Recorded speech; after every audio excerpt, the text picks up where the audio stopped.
A Jewish man buys a new home, and he brings in a local designer to decorate it. When the job is finished, the homeowner realizes that he's forgotten to put up the mezuzot, the metal boxes, often metal, that sit on the doorposts of a Jewish home. And so he goes out and he buys a bunch of mezuzahs, and he asks the decorator, who is not Jewish, to place them on the right-hand side of each door. The owner is worried that the developer won't put them up correctly. And so when he comes to his new home, he is so pleased to see and find that all the mezuzahs are perfectly placed right where they should be, affixed to the doors that are decorating his home. And as the decorator is walking out the door, he tells the owner, "I work in a lot of Jewish houses. I've actually become quite an expert at putting up mezuzahs. I don't even need those instructions on the inside. I just throw them away."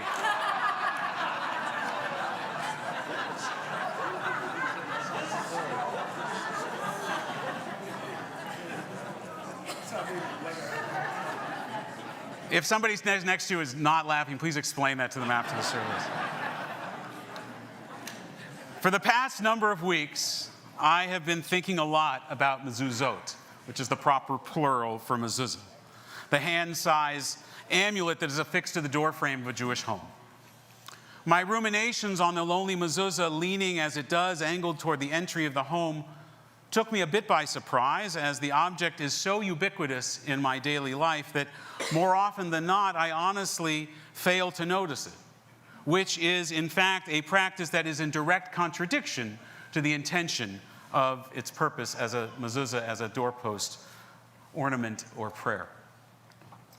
In this week's parashat, Ekev, which Esti will chant tomorrow morning, we are commanded to place the words of the Shema and the Ve'ahavta on the doorposts of our house and on our gates. Those are the words that are in that scroll, the instructions inside the mezuzah. The mezuzah is there so that, in fact, we will notice it and that we'll incorporate it and its teachings into our life as we leave our home and as we enter our home.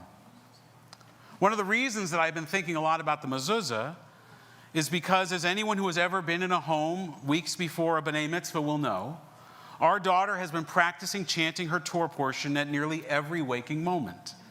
In her room, in the car, at the dinner table, and if you listen closely when she's sleeping, I think she's mumbling it then too.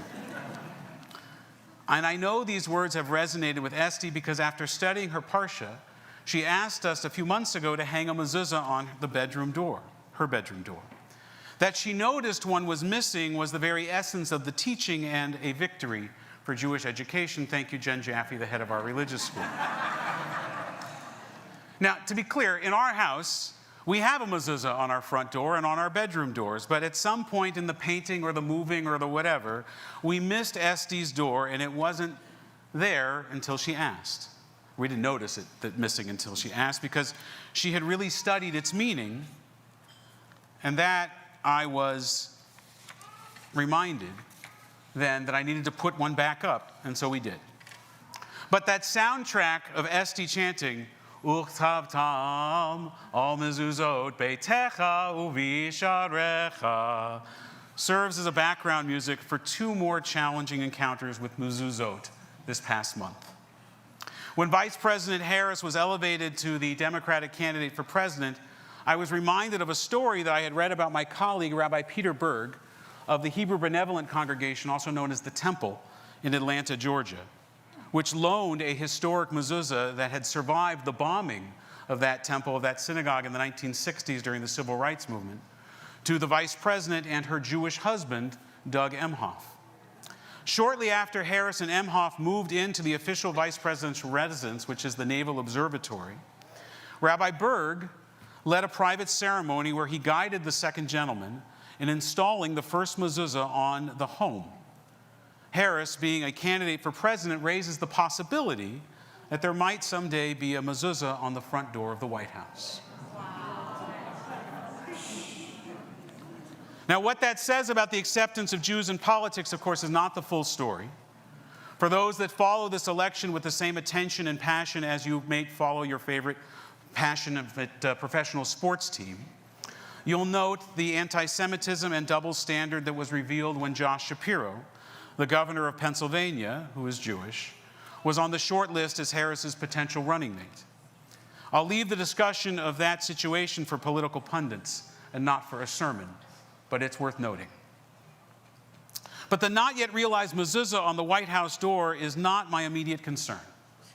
My big worry is over the one that will hang on our son Judah's door when he moves into residence at the University of Ottawa next week.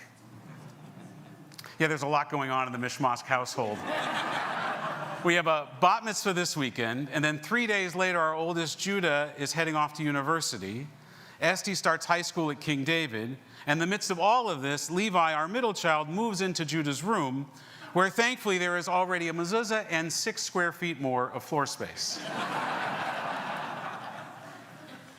So what about the mezuzah on Judah's dorm room door? The commandment is to place it on the outside of the door, visible for all to see. Now, it's one thing to have a mezuzah on the front door of our house. It is something else for our son so far from home to put up a sign in the tight-knit spaces of a university residence that essentially says, "A Jew lives here." And complicating the situation, Judah is moving into a suite, so he'll share a front door with a non-Jewish roommate he has never met. And I imagine what their first conversation might be like. "Hi, I'm Judah. I'm going to put up this metal box on our front door so that everybody knows that a Jew lives here. I'm sure it's going to be great in helping us make friends and fit in." Yeah, that could go sideways really quickly. But maybe not. Maybe he will find that rare free thinker of his generation of university students, the one who was not indoctrinated by TikTok quote-unquote news. Another 18-year-old that can see complexity and includes Israel-Palestine in their embrace of non-binary thinking.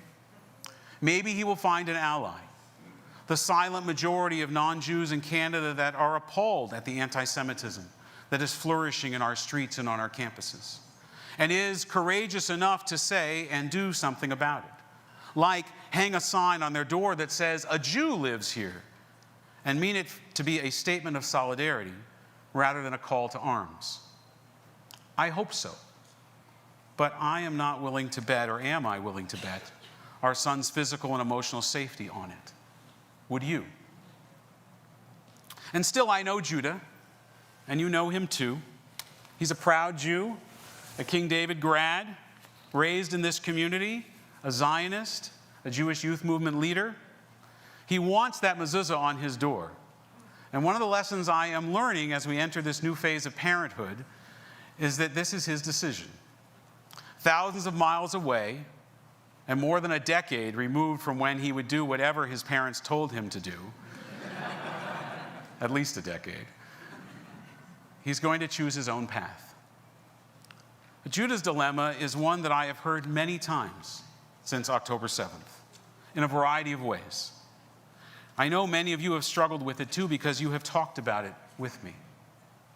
Do I wear my Jewish star to a job interview? Do I wear a kippah in public? A shirt with a Jewish logo or a Jewish organization on it? Do I speak up in a staff meeting when something is said that triggers my Judar for anti-Semitism? Do I post? Do I reply? Do I engage? And what about within my family and my circle of friends? Do I speak up or stay silent? How do I maintain relationships with people that I love, but based on what they are saying or posting, clearly do not love or have empathy for me or my people? These are all versions of that same mezuzah question that confronts Judah, and in one way or another has confronted world Jewry for generations. For an answer, let's turn back to Esté's Parsha. Because a few chapters before the recitation of the Ve'ahavta and the instructions to put a mezuzah on your doorposts and gates, Moses speaks to the Israelites as they stand assembled on the eastern shore of the Jordan, preparing to re-enter the land of their forefathers after fleeing it and serving 400 years in slavery in Egypt.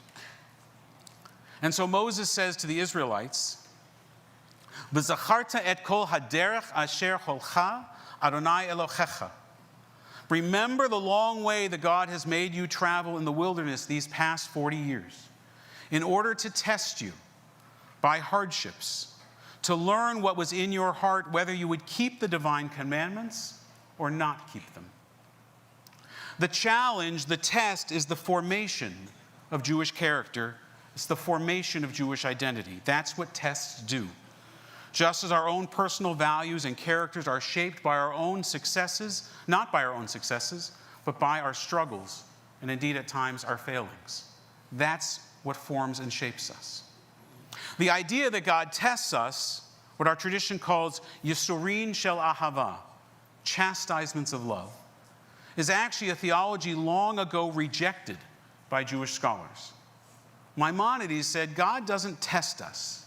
Nature tests us. Social corruption tests us. Our own stubbornness tests us, but not God. God, our Jewish teachings, is what guides us in how we answer those tests. The tests themselves are welcome because they push us towards struggling and grappling with our values and our core beliefs. Like when you sat in school in the lunchroom as a child and you contemplated if you had the courage to take out your matzah sandwich during Passover while surrounded by your non-Jewish friends. These are character and identity-defining moments. How many of you remember that matzah sandwich? A struggle, a moral or ethical or social dilemma is not a test from God. It's a test from humanity, of the godliness within us. A test that reveals our values, our morals, our ethics, our character. These questions reveal where God or godliness resides within each of us and how we apply that to the world around us. For that reason, they are welcome, if deeply challenging, blessings. What is the purpose of the mezuzah? Who is it for? Is it for them or is it for you? One Sunday many years ago, I was invited to hang a mezuzah on the door of a small bungalow in a Los Angeles neighborhood. The home was maybe 100 years old. The door jamb was wooden and pockmarked and chipped paint, gouges in it.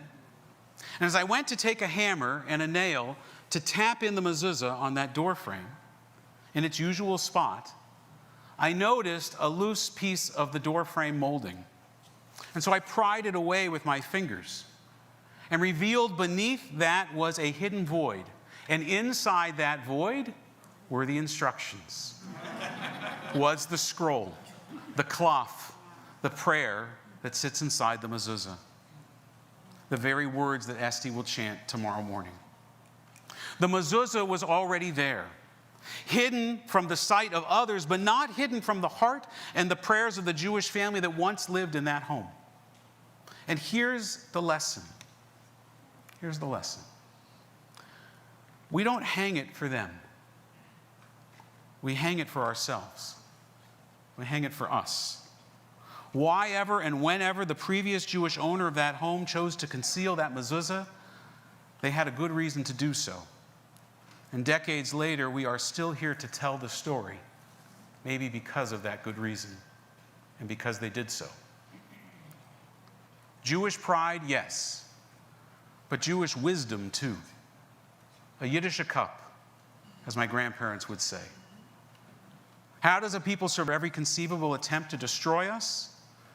The prophet declared, Kol zman ve'et l'kol chefetz tachat hashamayim, to everything there is a time under heaven. We know what time it is.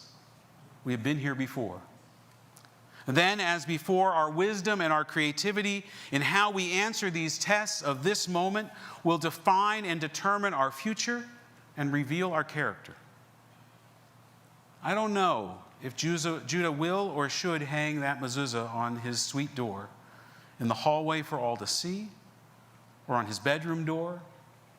Should it be on the outside of the door, or with the height of caution and awareness of the times that we live in, for now at least on the inside of his door? The Vehafta continues, Vishinantam levanecha, and you shall teach, or better translation, you shall impress these words upon your children. I don't know where Judah will hang his mezuzah in Ottawa, but I do know this. Without me saying anything, he will hang a mezuzah. Because that is what this community has taught him. It's what you have taught our children who have each read Torah from this bima, Judah, Levi, and Esti. Vishinantam levanecha. Impress these words upon your children, and you, my beloved congregation and community, you have made quite an impression on them and us. As a Jewish parent, as one child enters adolescence and another enters adulthood, all that I can say to you is Toda Rabbah. Thank you. Shabbat Shalom.